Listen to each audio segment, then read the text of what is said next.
తాకట్లో ఉన్న మీ బంగారం ఈ రోజు ఎంత ధర చేస్తుందో కొమ్మూరి గోల్డ్ వాళ్ళకి కాల్ చేస్తే ఫ్రీ గోల్డ్ కాస్ట్ చెక్ చేసి చెప్తారు. నమస్కారం అండి, సుమన్ టీవీకి స్వాగతం. నేను గీతాంజలి. ప్రస్తుతం నేను భవతారిణి ధ్యానపీఠం దగ్గర ఉన్నానండి. మహామాయ ఆదిపరాశక్తి అమ్మవారి సన్నిధానంలో ఉన్నాను. ఇక్కడ విశేషంగా మనకు తెలుసు ఎన్నో రకాల కార్యక్రమాలు జరుగుతాయి. అమ్మవారికి నిత్య పూజ కావచ్చు, అలాగే పర్వదినాల్లో జరిగేటువంటి ప్రత్యేకమైన పూజా కార్యక్రమాలు కూడా ఎంతో బాగుంటాయి. అమ్మవారు కోరిన వాళ్ళకి కొంగు బంగారంగా వెలసిల్లుతోందండి. ఎంతో చక్కగా జరిగేటువంటి పూజా విధానాన్ని చూడటానికి, అలాగే అమ్మ మనకి ఎన్నో విషయాలు చెప్తూ ఉంటారు. అవి వినడానికి చాలా మంది వస్తూ ఉంటారు. ఇందులో భాగంగా నేను రావడం, మనకున్నటువంటి సందేహాలని నివృత్తి చేసుకోవటం, ఇది యథావిధిగా కొనసాగుతుంది. చాలా మంది కామెంట్స్ లో కొన్ని ప్రశ్నలు అడుగుతూ ఉన్నారు. అవి ఇప్పుడు అమ్మ ముందు ఉంచుదాము, వాటికి సమాధానాలు తెలుసుకుందాం. అమ్మ నమస్కారం. అమ్మ, ఆర్ద్ర నక్షత్రం చాలా విశేషంగా జరిపిస్తారు మీరు. నేను ప్రత్యక్షంగా చూశాను. అండ్ అంటే చూసే వాళ్ళకి కూడా తెలుసు చాలా విశేషంగా జరుగుతుంది అమ్మకి అభిషేకం కానీ ప్రతి ఒక్కటి కూడా. అయితే ఈసారి రాబోతున్నటువంటి ఆర్ద్ర నక్షత్రం ఏదైతే ఉందో ఇది కూడా చాలా ప్రత్యేకమని విన్నాను. మరి ఆ రోజు ఎలా నిర్వహిస్తారు, అసలు ఏంటి విశేషం, ఎలా నిర్వహిస్తారు, మేము కూడా రావచ్చు, ఆ రోజు ఎలా జరుగుతుంది, ఎవరెవరు రావచ్చు చెప్పండి అమ్మా. ఖచ్చితంగా ఆరుద్ర నక్షత్ర అభిషేక పూజకి ఎవరైనా కూడా రావచ్చు. ఎలాంటి కష్టమైనా తొలగడానికి చాలా సులువైనది శివయ్యకు అభిషేకం. అయితే పోయినసారి అభిషేకం ఆరుద్ర నక్షత్రం మనకు వచ్చినప్పుడు మాస శివరాత్రిలో సోమవారం పూట వచ్చింది. అది కూడా చాలా సంవత్సరాల తర్వాత ఒకసారి వస్తానే విశేషం చూసుకున్నాం.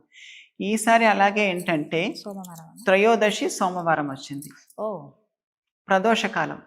అయితే ఈ ప్రదోషానికి ఒక విశేషం ఉంది. పోయినసారి కరెక్ట్గా మనం నందీశ్వరిని ప్రతిష్ఠ చేశాం, చాలా గొప్పది అనేసి. అయితే ఈ ప్రదోషకాల పూజకు ఒక కథ ఉన్నది. తిరుపతి నుంచి ఒక 70 కిలోమీటర్ల దూరంలో పల్లికొండ, సురుట్లపల్లి అని చెప్పేసేసి ఒక గ్రామం ఉంది. అక్కడ శివుడు మన విష్ణుమూర్తి శేషశాయి మీద ఎలాగో పడుకొని ఉంటాడో అలా ఉంటాడు.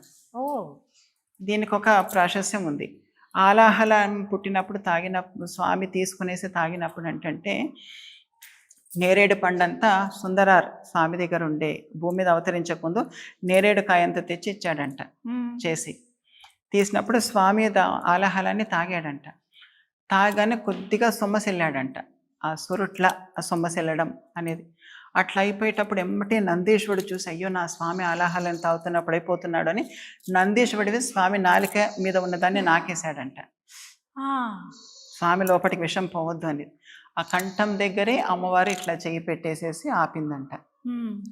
ఆపగానంటే తన ప్రాణాలకు కూడా తెగించి ఎదిరించి, ఆలాహలం అంటే ఆ సమస్త దేవతలు 33 కోట్ల ఏ దేవతలు దాన్ని స్వీకరించలేరు. శివుడికి ఒక్కడికే శక్తి ఉన్నది, అందరికీ తెలిసి ఆయననే స్వీకరించమన్నారు.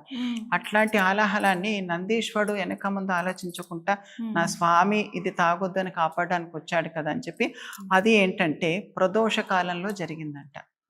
ఇంకొకటి సోమవారం జరిగింది అని చెప్పంట. ప్రదోషకాలం అంటే సూర్యాస్తమయం ఎప్పుడైతే ఉందో, ఇది బృహస్పతి, శుక్రాచార్యుడు, తర్వాత వారామిహుడు ఈయన కూడా చెప్పాడు. బృహస్పతి చెప్పింది సూర్యోదయానికి 12 నిమిషాల ముందు, 12 నిమిషాల తర్వాత ప్రదోషకాలం అంటారు దీన్ని, అస్తమించేటప్పుడు. శుక్రాచార్యుడు ఒక రకంగా ఏం చెప్పంటే 18 నిమిషాల ముందు, 18 నిమిషాల వెనకాల, ఇది ప్రదోషకాలం. ఈ సమయంలో తినొద్దు, పడుకోవద్దు, తర్వాత ఏ పనులు చేయొద్దు. ఆ సమయంలో చాలా నిష్ఠగా ఉండాలి. తర్వాత ఇంకొకరు వారాహమిహుడు దాంట్లో ఏం చెప్పారంటే ఆయన అరగంట సమయం 27 నిమిషాలు చెప్పాడు ముందు వెనకాల అట్లా.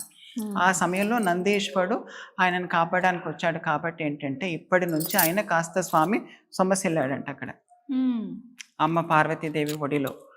తర్వాత లేచిన తర్వాత దేవతలు సురులందరూ వచ్చారు కాబట్టి సురట్లపల్లి అని చెప్పేసి దాన్ని అన్నారు. కాలక్రమాన్ని అవుతుంది. లేచిన తర్వాత అప్పుడు నందీశ్వరుడికి వరం ఇచ్చాడంట. ఈ త్రయోదశి తిథి రోజు, ఈ సోమవారం పూట జరిగింది.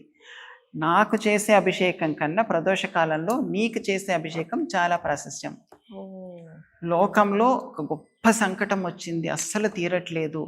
దీనికి ఎక్కడ శాస్త్రాలలో వెతికి చూసినా కూడా దీనికి నివారణ లేదు అన్నప్పుడు, అర్థం కాని కష్టం వచ్చినప్పుడు ఏకకాలంలో నందీశ్వరుడికి అభిషేకం చేసి తర్వాత స్వామికి చేయడం. మొదటి అభిషేకం నీకు చేసి నాకు చేస్తే కనుక కనపడని దోషాలన్నీ తొలగించి సమస్త సుఖాలను ఇస్తానని చెప్పి ఆశీర్వదించాడంట. అప్పుడు స్వామి ఏంటంటే ఎట్లాంటి సంకటాలు ఉన్నా కూడా, అంటే దీనికి నివారణ లేదు, ఈ సమస్యకు పరిష్కారం లేదు అని చెప్పి ఎట్లాంటి సమస్యలు వస్తే అట్లాంటి సమస్యలకి ప్రదోష కాలంలో నందీశ్వరుడికి మొదట చేసి తర్వాత స్వామికి, మామూలుగా స్వామికి చేసిన తర్వాత నందీశ్వరికి అభిషేకం చేస్తాం. సాయంకాలం ఈ ప్రదోష కాలంలో ఎవరైతే అభిషేకం చేసుకుంటారో సమస్త దోషాలు తొలగిపోతాయి అని చెప్పి అప్పటి నుంచి ప్రదోషకాల నందీశ్వర అభిషేకం త్రయోదశి తిథి నుంచి మొదలైందనమాట. చాలా గొప్పది. అందరు కూడా తమిళనాట చాలా బాగా చేస్తూ ఉన్నారు. మన దగ్గర ఎక్కడ ఉందో నేను అంతగా చూడలేదు, కొన్ని చోట్ల జరుగుతుండొచ్చు. చాలా విశేషమైన శక్తివంతమైనది. అనుకోకుండా మనకి ఈసారి ఆగస్టు 10వ తారీఖు సోమవారం త్రయోదశి ఆర్ద్ర నక్షత్రం కలిసి వచ్చింది. చాలా విశేషమైనది. ఎవరైనా కూడా ఎక్కడ ఆలయాలైనా వెళ్ళి ఈ అభిషేకాన్ని పాల్గొంటే చాలా శక్తివంతమైన తిది. మన దగ్గర ఎలా జరుగుతుందమ్మా? మన దగ్గర కూడా మధ్యాహ్నం సమయం నుంచి అభిషేకం మొదలవుతుంది. ఎలాగో ఇంకా సాయంత్రం అవుతుంది ప్రదోషకాలం దాకా పూజాది కార్యక్రమాలు. నంది ఉన్నారు కాబట్టి ఒక విశేషం ఏంటంటే ఎన్నో సంవత్సరాలుగా నందిని తీసుకొచ్చినా కూడా ప్రతిష్ఠ చేయలే మన ఆలయంలో, ఏదో ఒక కారణం మీద అనమాట. పోయినసారి మాస శివరాత్రి చాలా గొప్పది, అర్ధ నక్షత్రం వచ్చినప్పుడు చేశాము. అలా చేయటం ఒక మంచి నిదర్శనం, స్వామి ఒక నిదర్శనం లాగా. కరెక్ట్ గా ఇప్పుడు త్రయోదశి అభిషేకానికి నందీశ్వరుడు ఉన్నాడు. ఎందుకంటే ఇదే దాంట్లో ఆయనకు అభిషేకం మొదలైంది కాబట్టి మొట్టమొదటి నందీశ్వర అభిషేకం లాగా చాలా గొప్పది ఇది. ఇది కూడా జ్యోతిష్యులు వాళ్ళు చేసి చూస్తే ఎన్ని సంవత్సరాల తర్వాత వచ్చిందని ఏదో ఒక విషయం బయటకు వస్తుంది. కాకపోతే చాలా గొప్పది, అందరు ఇది ఆచరించండి మంచిగా. అయితే ఇప్పుడు చాలా చోట్ల తమిళనాట కానీ ఇంకా కొన్ని చోట్ల ప్రదోషకాల నందీశ్వర అభిషేకం చేస్తున్నారు కదా స్వామికి, ఎంతో విశేషంగా. కాకపోతే నాదొక విన్నపం, ఇది కూడా ఒక మంచి ఆలోచన. నందీశ్వరుడికి అభిషేకం చేసినా కానీ ఎన్నో నందులు మనకు బలైపోతా ఉన్నాయి. స్లాటర్ హౌస్లోకి వెళ్ళటం, బలి చేయడం, ఇవన్నీ అవుతా ఉన్నాయి కదా. ప్రతి ఆలయంలో ఒక నియమం పెట్టుకోవడం, ఎంతో అంత స్థలం ఉంటుంది, పెద్ద కష్టం కాదు. ఒక నందిని ఒక గోవుని తెచ్చేసి పెంచడం. ఇది ఎప్పుడైనా ఉద్దేశం పాలు ఇచ్చేటివన్న ఉద్దేశం మీద పెంచితే కనుక మీరు పెంచలేరు.